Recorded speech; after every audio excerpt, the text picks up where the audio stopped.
Good morning, Beaumont. Well, we want to start with some good news today. First of all, border encounters at our southern border right here in Texas has reached an all-time low under Donald Trump's leadership. They had just over 8,000 encounters for the entire month as illegal aliens are actually being deterred from attempting to cross our borders illegally. It's a massive upgrade from the border czar, Cami Harris, who, by the way, only visited the border one time and she didn't go any place where the illegal aliens were. The number of encounters in February is a 94% decrease from the standard at 141,000 illegals who came across the border every day under the Biden and Harris administration, or whoever is running that administration. Anyway, during Donald Trump's first term, the U.S. recorded its lowest number of illegal aliens entering the country in 47 years because only 310,000 made it across the border in 2017. By contrast, over 300,000 illegals crossed our border in December 2023 alone, nearly twice as many as in Donald Trump's entire first year.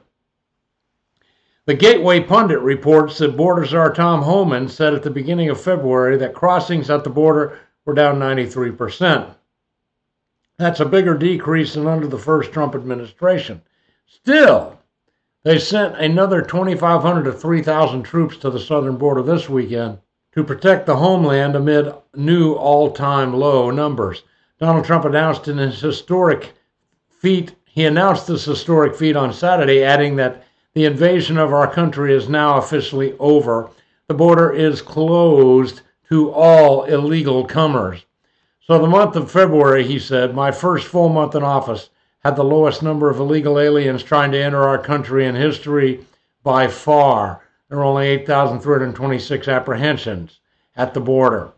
And many of the other illegals were quickly ejected from our country when necessary and prosecuted for crimes against the United States if they had committed them. This means very few people came. So this is awesome. The invasion is over. Border Patrol Chief Michael Banks credited Donald Trump's effective policies for the lowest month in recorded history. February proved our combined efforts of securing the border actually work. United States Border Patrol apprehended 8,326 illegal aliens at the U.S. border, making it the lowest month ever, according to Banks. Homeland Security Secretary Kristi Noem also celebrated the record numbers on the border with a warning to illegal aliens.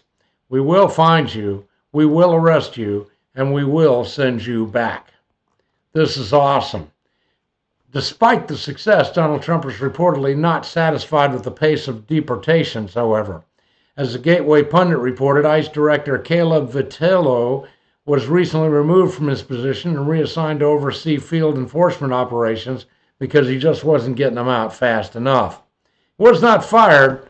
He was just moved over to someplace where he could do better because he's apparently a good man. So, guys, we have lots to celebrate, and I've got a lot more for you. So how about this?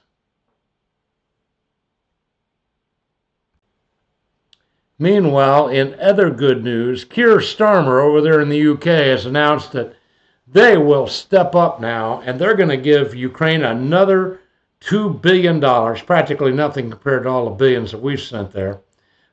We've sent over $350 billion. They're going to send them $2 billion, and he is going to send troops to Ukraine because he doesn't mind if Britons die over there in Ukraine for a war that cannot possibly succeed. They just hate Russia that much. Really bothers them. Anyway, Britain's Ministry of Defense said that Thales, that's TCFP.PA, will manufacture lightweight multi-role missiles for Ukraine. Said the missiles have a range of more than 3.7 miles and they can be fired from a variety of platforms on land, sea, or air. The UK is prepared to back this with boots on the ground and planes in the air. Europe must do the heavy lifting, but to support peace on our continent and to succeed, this effort must have strong U.S. backing, Starmer said during a press conference on Sunday. But, well, if he's really counting on strong U.S. involvement, I think he's got something to worry about, folks, because it ain't going to be any. Well, and of course, I can't let it go. I've got to talk a little bit about Zelensky coming to the White House, hat in hand, so to speak, saying, just give me the money. Uh, One of the things that Zelensky does not understand that I think is absolutely critical is Donald Trump is a man of true accomplishment. Donald Trump is a man who has done great things. And if you're in Donald Trump's presence, the best thing you can do is keep your mouth shut. You do not speak unless you are spoken to, and if you are spoken to, you answer the question as concisely as possible, and then you shut up and listen. Well, Zelensky is a rude little boy. He doesn't understand that. First of all, he showed up at a formal dinner dressed like he was going out to, well, he wasn't even dressed well enough to play golf. What was he dressed well enough for? I don't know. Maybe going to the grocery store. No respect at all in the way he dressed, no respect at all in the way that he acted.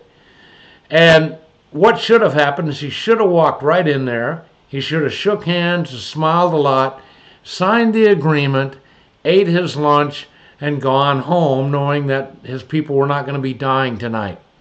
Donald Trump said, we want a ceasefire. We can get that immediately. And Zelensky wasn't having any of it. He said, you can't trust Putin to honor a ceasefire. Well, once again, this is where Putin clearly does not, or excuse me, where Zelensky clearly does not understand who Donald Trump is. So if Donald Trump said there's going to be a ceasefire, by God, there's going to be one. So that didn't work out at all. So now we've got a situation where it looks like that those minerals that we were supposed to get may have actually gone to the UK. Yes, according to Joe Hoft, you can find his stuff at joehoft.com or the Gateway Pundit. Looks like Zelensky may have already signed an agreement with the UK to get all of those minerals. So this could be a serious problem. UK has put almost nothing into this war, though they're promising to now, as I said earlier.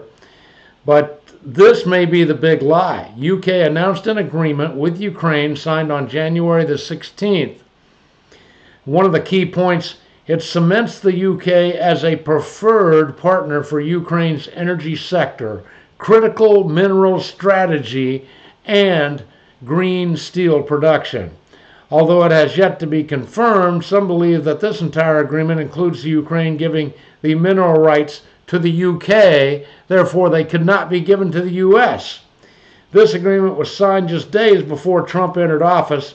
That way the UK could screw the American taxpayers who had already paid Zelensky billions of dollars for this unending war. So this, my friends, is a big deal. Is this why the UK gave Zelensky a big hug when he arrived in London on Saturday after he got kicked out of the White House? Yeah, it could be. So both the UK and the European Union blew their tops when Donald Trump said that Zelensky is not the legitimate leader of Ukraine. And of course, Donald Trump has a point there. Don't forget that Zelensky canceled elections in Ukraine, said, no, we're not going to have any more elections. And then he threw the Catholic priest in jail.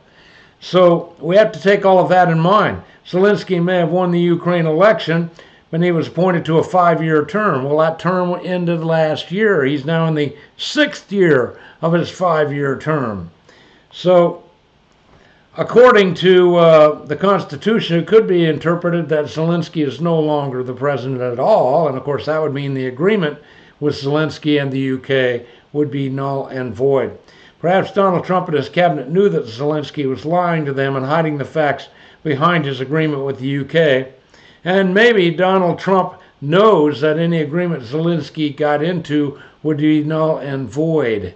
But nonetheless, if you've seen it, I've watched it many times now, it was disgusting. And this is no way that a little pusillanimous punk comedian like Zelensky should have been as disrespectful as he was. By the way, there's the word epoch or epoch, E-P-O-C-H. Now that means a measure of time. The moment of epoch is usually decided by the congruity or the conventions of when a calendar era begins. So I thought you might want to know what epoch or epoch, EPOCH, actually means. It's just a reference point from which time is measured. And that brings us to the Epoch Times, which I subscribe to. Meanwhile, U.S. tariffs on Mexico and Canada start on Tuesday. Donald Trump will set the exact levels. According to Treasury Secretary Howard Lutnick, the president will establish those. He had previously promised to impose 25% tariffs on both countries on March 4th after previously pausing them during negotiations over the security of their borders with the United States. While speaking with Fox News on Sunday, Lutnick said that Canada and Mexico have done a reasonable job securing both borders, and he's going to decide what the final tariff will be. He's sort of thinking about right now how exactly he wants to play with Mexico and Canada because it is a fluid situation. But there are going to be tariffs on Tuesday. Exactly what they are, we're going to leave that to the president and for his team to negotiate.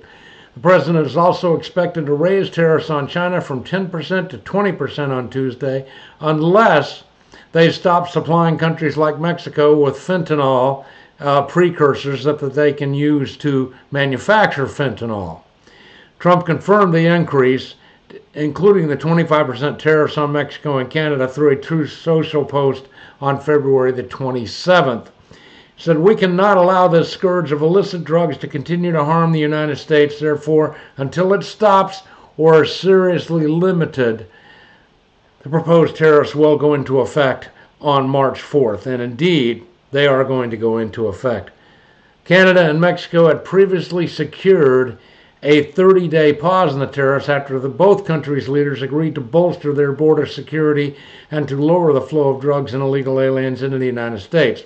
And of course, we've already talked about today, the amount of people coming across our Mexican border is down 97%.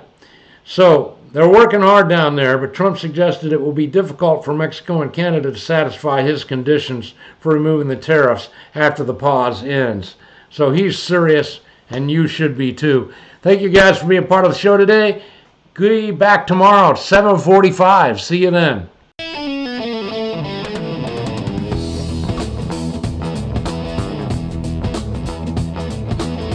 You have a choice, and you chose Freedom 1300.